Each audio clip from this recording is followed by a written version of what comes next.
हम लोग स्वामी विवेकानंद जी एवं जूनागढ़ के दीवान श्री हरिदास विहारीदास देसाई के अनूठे संबंध में बातें कर रहे हैं। जहाँ कि हमने कहा था कि स्वामी विवेकानंद जी ने हरिदास देसाई को 13 अत्यंत प्रेरणादायी पत्र लिखे, जिसमें जो बातें उन्होंने कही हैं उसमें की कुछ बातें आज भी हमारे लिए अत्यंत महत्वपूर्ण है। तो पिछले पत्र में हमने देखा किस प्रकार से स्वामी जी ने हमारी सभी समस्याओं का समाधान, सभी समस्याओं की जड़ जो है उसके बारे में उन्होंने बताया था। अभी इस बार हम लोग अभी जो चर्चा कर रहे हैं वह है शिकागो से लिखा हुआ उनका पत्र 20 जून 1894 को, जिसमें कि हमने यह कहा कि यह स्वामी जी ने कहा कि पूर्व एवं पश्चिम में सारा अंतर यह है कि वे एक राष्ट्र हैं, हम नहीं हैं। अर्थात सभ्यता एवं शिक्षा का प्रसार यहाँ व्यापक है, सर्वसाधारण में व्याप्त है, अर्थात अमेरिका में। उच्च वर्ग के लोग भारत और अमेरिका में समान हैं, लेकिन दोनों देशों के निम्न वर्गों के बीच जमीन आसमान का अंतर है। मतलब आम जनता की बड़ी उपेक्षा की गई। यही हमारा एक नेशनल सीन, एक राष्ट्रीय पाप, ऐसा भी स्वामी जी ने कहा था। और इसलिए स्वामी जी ने कहा सर्वसाधारण को शिक्षित बनाइए एवं उन्नत कीजिए, तभी एक राष्ट्र का निर्माण हो सकता है। उस समय जबकि हमारा देश आज़ाद नहीं हुआ, उस समय बात कर रहे हैं स्वामी जी 1894 में, 1894 में, कि सर्वसाधारण को शिक्षित बनाइए एवं उन्नत कीजिए, तभी एक राष्ट्र का निर्माण हो सकता है।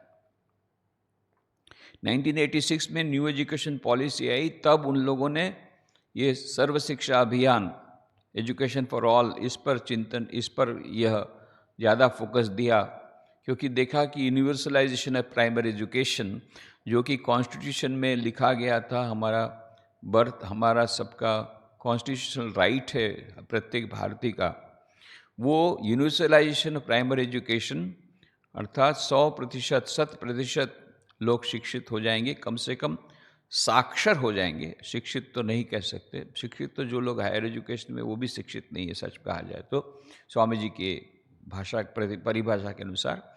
परंतु साक्षर, लिखना पढ़ना जानते हैं, ऐसे लोग भी बहुत ही कम हैं। आज भी जैसे हमने बताया कि 36% इलिटरेट हैं, बिल्कुल अंगूठा छाप हमारे देश में, और देश और पूरे विश्व के सबसे अधिक निरक्षर व्यक्ति हमारे भारत में है। ये हमारे लिए एक बड़ा कलंक है। इसलिए स्वामी जी ने कहा कि जब तक कि सर्वसाधारण को शिक्षित नहीं बनाया जा सकता, तब तक राष्ट्र का निर्माण नहीं हो सकता है। अब दूसरी बात वो कहते हैं अत्यंत महत्वपूर्ण, और ये मान भी लिया जाए कि प्रत्येक गांव में हम लोग निःशुल्क पाठशाला खोलने में समर्थ हैं, तब भी गरीब लड़के पाठशालाओं में जाने की अपेक्षा अपने जीविकोपार्जन हेतु हल चलाने जाएंगे। न तो हमारे पास धन है, न हम उनको शिक्षा के लिए बुला ही सकते हैं। समस्या निराशाजनक प्रतीत होती है।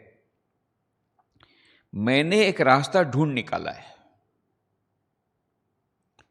वह यह है, अगर पहाड़ मोहम्मद के पास नहीं आता तो मोहम्मद को पहाड़ के पास जाना पड़ेगा। यदि गरीब शिक्षा के निकट नहीं आ सकता तो शिक्षा को ही हल पर, कारखाने में और हर जगह गरीब के पास पहुंचना होगा। ये कैसे? आपने मेरे गुरु भाइयों को देखा है, मुझे सारे भारत से ऐसे निस्वार्थ अच्छे एवं शिक्षित सैकड़ों मिल सकते हैं। इन लोगों को गांव गांव जाने दीजिए। दरवाजे दरवाजे पर धर्म ही नहीं अपितु शिक्षा को भी लाना है। अपनी महिलाओं को शिक्षित बनाने के लिए भी मैंने विधवा संगठन का एक केंद्र खोला है।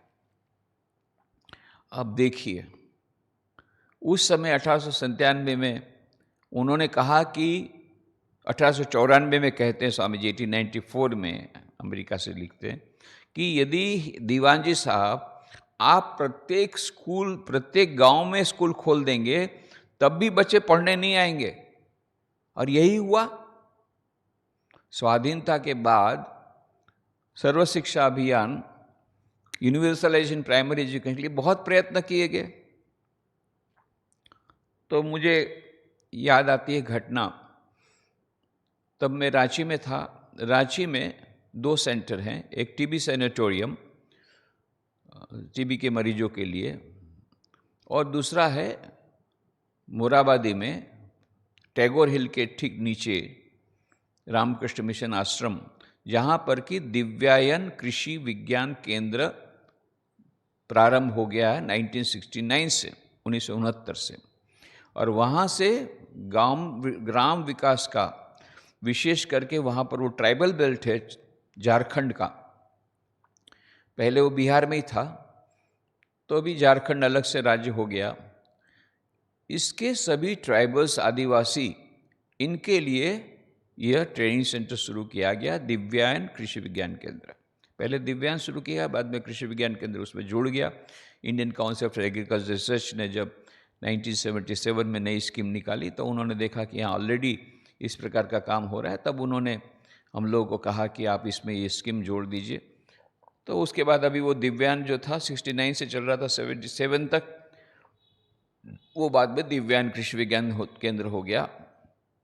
उसके द्वारा बहुत सारी उसमें युवकों को ट्रेनिंग देते हैं 6 हफ्ता के लिए। पहले मोटिवेशनल कोर्स, जिसमें कि agronomy, horticulture, animal husbandry, bee keeping के अलावा how to become a better man, चरित्र निर्माण, कॉन्फिडेंस कैसे आएगा, आत्मविश्वास कैसे बढ़ेगा, ये सब उनको दिया जाता है। और देशभक्ति की भावना से उनको भरपूर किया जाता है। रोज़ ऑडियो विजुअल हमारा बहुत ही स्ट्रांग था, तो रोज़ शाम को उनको हम, उस समय वीडियो नहीं था, उस समय 16 mm फिल्म थी, तो हमने फीचर फिल्म रोज़ बताते थे। झांसी की रानी, शहीद भगत सिंह, सुभाष चंद्र बोस, स्वामी विवेकानंद, भारत माता, इससे बहुत सारे, मीराबाई, तुकाराम, ज्ञानेश्वर, संत ज्ञानेश्वर, ऐसे महात्मा गांधी, सब विभिन्न प्रकार की फीचर फिल्म्स हम लोग दिखाते थे। उससे उनका 1.5 महीने में अद्भुत परिवर्तन हो जाता था। जो डरते थे, गाड़ी को देख करके दौड़ते थे, ऐसे जैसे जानवर लोग गाड़ी को देख करके कैसे उनके जब आवाज़ को सुन कर कैसा घबरा करके भागते हैं, ऐसे ही ये ट्राइबल, उन्होंने कभी गाड़ी देखी नहीं थी, कार देखी नहीं थी। तो कार का इंजन घर घर करके आता था या ट्रैक्टर आता था, तो इतने डर जाते थे, भागते थे वो जानवर के समान, एकदम जानवर जैसा जीवन जीते थे।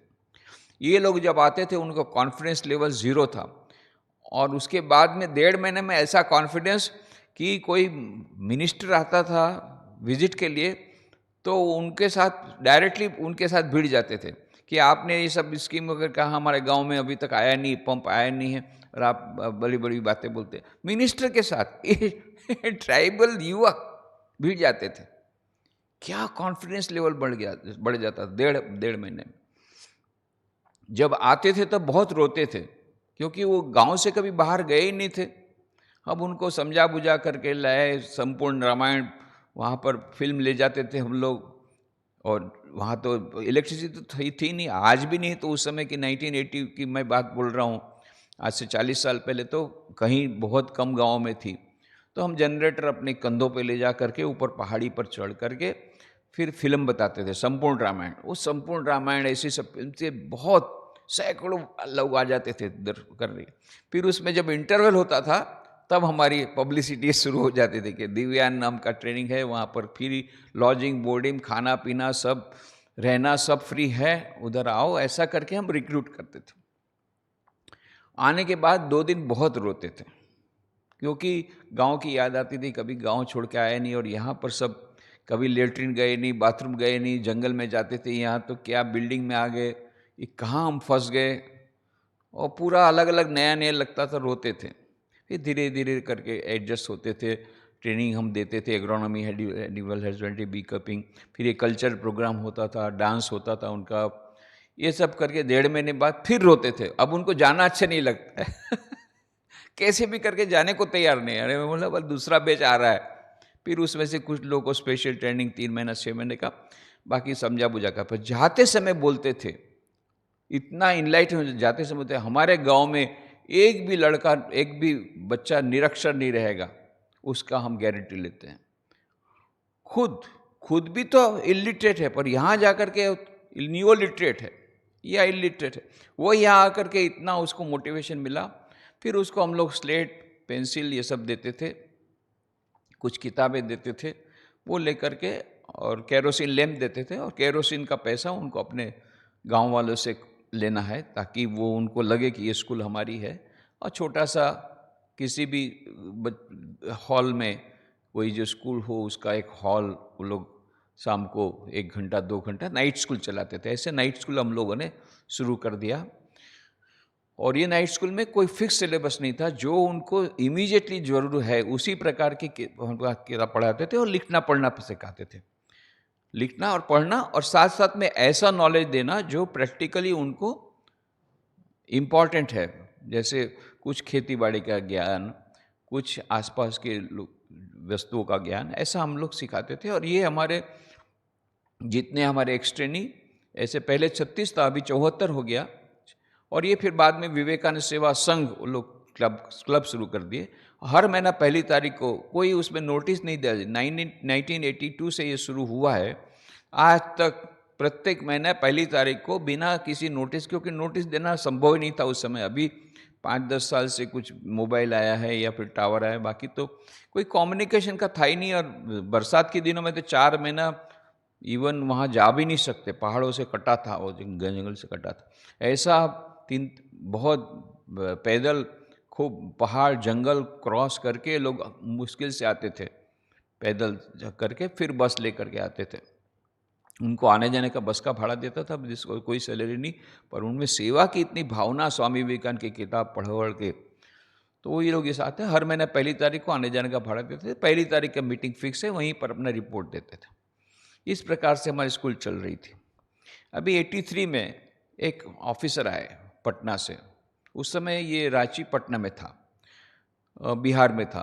तो पटना के ऑफिसर थे, तो आप लोगों को पता होगा नेशनल NCERT है, national council for educational research, उसी प्रकार का SCERT है, state council for educational research. ये नेशनल काउंसिल वो पूरे देश में एक है, उसकी जो प्रत्येक राज्य में स्टेट काउंसिल है। तो बिहार के जो स्टेट काउंसिल के जो SCERT पटना के जो बड़े, सबसे बड़े ऑफिसर, ये मिस्टर श्रीवास्तव, वो आए थे, नाम भी मेरे को याद है। तो ये आकर के मेरे को बोले कि स्वामी जी अब थोड़ा सा आपसे, उस समय तो मेरा संन्यास दीक्षा भी नहीं हुआ था, ब्रह्मचारी वाइट ड्रेस में था। बोले महाराज हम आपसे थोड़ा बात करना चाहते। चलो, बोले देखिए हम लोगों के पूरा मेरे को डिटेल्स बता रहे हैं। देखो ये हमारे भारत सरकार ने कॉन्स्टिट्यूशन में लिखा था 1947 में, स्वाधीनता के अवसर पर यूनिवर्सलाइजेशन ऑफ प्राइमरी एजुकेशन, कि सबको, प्रत्येक नागरिक को कम से कम वो साक्षर हो जाएंगे।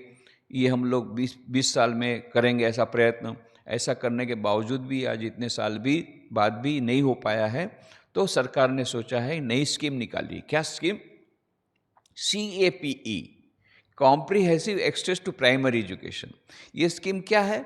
वो स्कीम में ऐसा है कि हम लोगों ने देखा कि एक स्टडी टीम की गई, एक स्टडी टीम बनाई गई, भारत सरकार ने उसका अपॉइंटमेंट किया। वो स्टडी टीम सारे देश में गई 3 महीने तक, और सारे देश में जाकर के उन्होंने सब जगह अध्ययन किया कि क्यों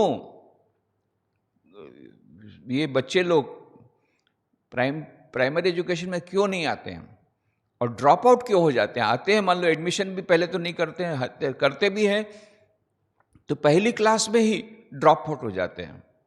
तो ड्रॉप आउट का क्या कारण है और एडमिशन कम है उसका क्या कारण है, कि जिसके के कारण हम लोग की जो स्कूलें खुली हुई है उसमें भी अटेंडेंस 0 है। तो क्या कारण है ये सब करने के लिए? तो उन्होंने फिर कारण देखा कि उसमें कई कारण हैं। टीचर भी रेगुलर नहीं आते हैं, पहाड़ों में रहता है तो जाता नहीं है, वो सैलरी के दिन जाता है, ऐसे बहुत सारा रीज़न। एक सबसे बड़ा कारण ये है, 70% ऑफ द रीज़न इज़ कि बच्चे लोग इतने गरीब हैं कि वो अपने पिताजी के साथ खेती करने के लिए उनके पिताजी उनको ले जाते हैं। नहीं, वहाँ नहीं जाना है, चलो हल चलाने चलो। और वो लोग इतने गरीब हैं कि वो अपने पिताजी के साथ हल चलाने जाते हैं। 70% of the cause is because of economic poor condition that this dropout is there. ये कैसे पता पड़ा? स्टडी टीम बनाई गई, बहुत बड़ी, सारे देश में भेजी गई, ऐसा करके डाटा लिया गया, फिर उसमें उसको एनालिसिस किया गया, ये करके उन्होंने फाइंडिंग किया, और फिर गवर्नमेंट ने सोचा कि तो फिर ऐसा है कि जब वो लोग स्कूल में नहीं आ सकते हैं तो वो लोग जहाँ हल चरा रहे हैं, जहाँ गाय चरा रहे हैं, उसी जगह पर ये छोटी सी स्कूल खुली जाए, वो शिक्षक को वहीं पर दिया जाए और उसको कुछ ऑडियो विजुअल दिया जाए। और दूसरा उन्होंने देखा कि एक रीज़न ये है कि उनका जो सिलेबस है वो उसके साथ सुसंगत नहीं है। फॉर एग्ज़ाम्पल, अभी उसके सिलेबस में क्या है कि अमेज़न नदी की कितना डेप्थ है। अब अमेज़न नदी की डेप्थ वो लोग परीक्षा में बता देते हैं, पर वो जिस नदी को उनको क्रॉस करना है प्रतिदिन, उसको डेप्थ नहीं पता है। फिर उसी प्रकार से भूगोल का उसको ये पता है कि न्यूयॉर्क कहाँ है, उसकी ये पता नहीं कि पास का शहर कहाँ है, कैसे जाना है।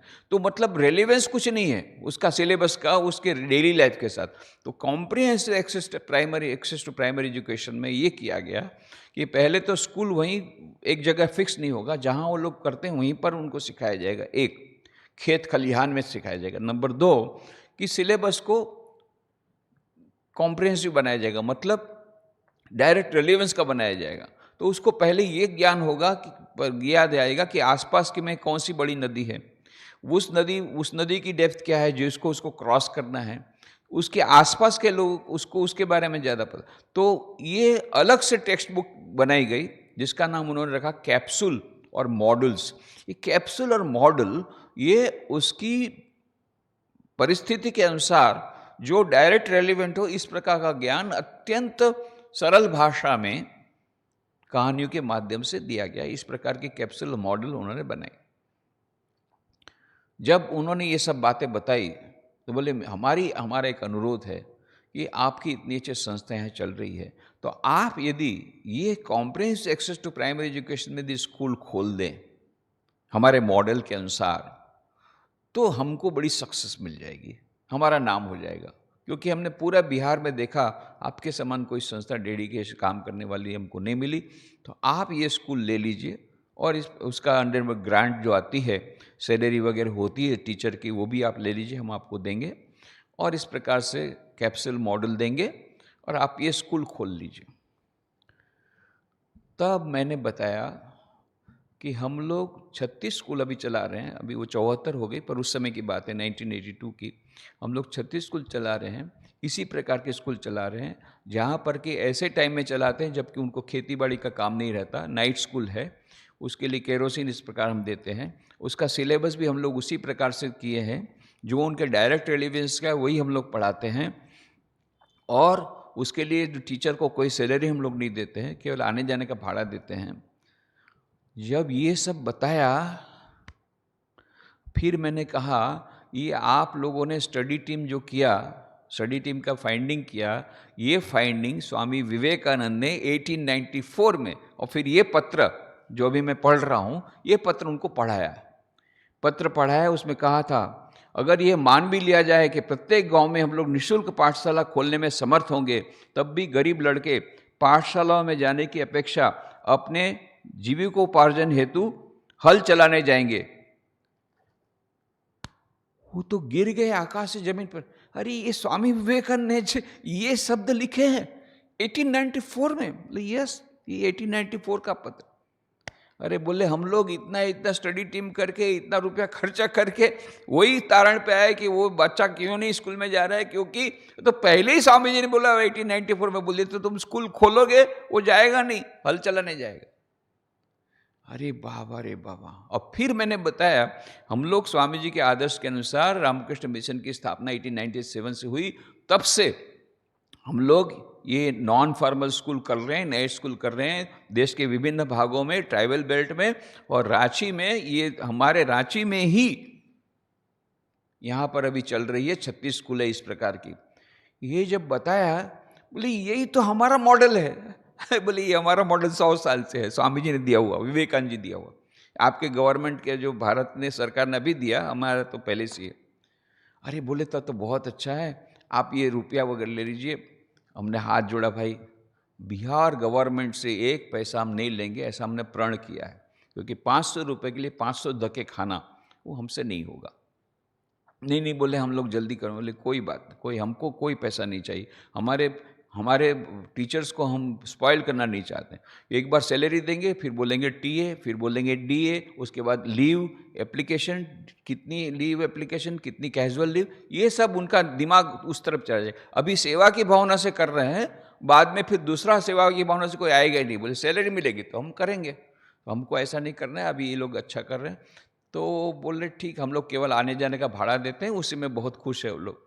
बोले ठीक है, तो ऐसा कीजिए, कैप्सूल और मॉडल कम से कम ले लीजिए और आपकी स्कूलों में इसको पढ़ाना शुरू कर दीजिए। तो फिर कैप्सूल मॉडल ले ली, फिर उन्होंने जा कर के सबको रिपोर्ट दिया गवर्नमेंट ऑफ इंडिया में, अरे हमारा तो स्कीम बहुत ज़ोरदार है, बिहार सबसे ज़्यादा आगे बढ़ गया, सबसे पहले हम लोगों ने स्कूल खोल ली। और फिर वहाँ से दूरदर्शन की टीम आई, दूरदर्शन की टीम ने हमारी जो स्कूल पहले से चल रही थी उसका दिखाया, वो ले लिया शूटिंग करके, वहाँ दिल्ली से ब्रॉडकास्ट किया कि जो बिहार को हम लोग इतना पिछड़ा हुआ समझते थे, बिहार सबसे आगे निकल गया, और इस प्रकार से वहाँ ये कैप प्रोग्राम शुरू हो गया है, और इतनी अच्छे से कैप्सूल मॉडल वहाँ पर पढ़ा रहे हैं, बच्चे लोग काफ़ी आगे बढ़ रहे हैं। हाँ, ये ऐसा सब है। कहने का मतलब, what a visionary Swami Vivekananda was, कितने बड़े विजनरी थे स्वामी विवेकानंद कि आज की हमारी जो समस्याएं हैं उनको उन्होंने उस समय भांप लिया था। क्यों? एक तो इतिहास के विद्यार्थी थे, इतिहास का उनको बहुत ज्ञान था, दूसरा वे युगदृष्टा थे, विजनरी थे। ध्यान में बैठ करके उन्होंने साधारण देवी देवता का ध्यान नहीं किया था कन्याकुमारी में, भारत की सभी समस्याओं का ध्यान किया था। उन्होंने स्वयं अपनी आंखों से जो समस्याएं देखी थी उस पर चिंतन किया था कि इसका समाधान क्या हो सकता है, और इसलिए उन्होंने जड़ भी निकाल दी, समस्याओं का मूल कहाँ है, और मूल में पैसे पानी किस प्रकार दिया जाए ये भी निकाल लिया, और इस प्रकार से उन्होंने ये कहा। तो इसलिए कहते हैं स्वामी जी उस समय के ज़माने में कि अगर ये मान भी लिया जाए कि प्रत्येक गांव में हम लोग निःशुल्क पाठशाला खोलने में समर्थ हैं, तब भी गरीब लड़के पाठशाला में जाने की अपेक्षा अपने जीविकोपार्जन हेतु हल चलाने जाएंगे। न तो हमारे पास धन है, न हम उनको शिक्षा के लिए बुला ही सकते हैं। समस्या निराशाजनक प्रतीत होती है, मैंने एक रास्ता ढूंढ निकाला, वह यह है, अगर पहाड़ मोहम्मद के पास नहीं जाता तो मोहम्मद को पहाड़ के पास जाना पड़ेगा। यदि गरीब शिक्षा के निकट नहीं आ सकता तो शिक्षा कोई हल पर कारखाने में और हर जगह गरीब के पास पहुंचना होगा। ये कैसे? तो कहते हैं आपने मेरे गुरु भाई को देखा है, मुझे सारे भारत से ऐसे निस्वार्थ अच्छे एवं शिक्षित सैकड़ों मिल सकते हैं। इन लोगों को गांव-गांव जाने दीजिए, दरवाजे दरवाजे पर धर्म ही नहीं अपितु शिक्षा को भी लाना है। अपनी महिलाओं को शिक्षित बनाने के लिए भी मैंने विधवा संगठन का एक केंद्र रखा है, तो बहनों के लिए भी उनकी योजना थी, ये स्वामी जी ने कहा, इस प्रकार से बताया। और अभी जो न्यू एजुकेशन पॉलिसी 2020 आई है, 2020, उसमें भी उन्होंने यही बात कही है कि स्कूल शिक्षा को यदि यूनिवर्सलाइजेशन प्राइमरी एजुकेशन को जल्दी से अभी करना है, 72 ईयर्स के बाद भी वो हो नहीं सका है वो हमारा, तो इसलिए वहाँ पर भी ओपन स्कूल की स्कीम वगैरह उन्होंने बताई है कि किस प्रकार से हम ये यूनिवर्सलाइज्ड प्राइमरी एजुकेशन की ओर जा सकते हैं। तो स्वामी जी ने कहने का मतलब कि आज की समस्याओं का समाधान स्वामी जी ने इतने वर्षों पूर्व दिया था, उसके आगे भी उन्होंने और भी बहुत अच्छा डिस्कशन किया है कि और भी किस प्रकार से इसका किस प्रकार से वो इम्प्लीमेंटेशन करने का उन्होंने सोचा था। ये सब बातें हम लोग बाद में करेंगे, आज यहाँ समाप्त करें।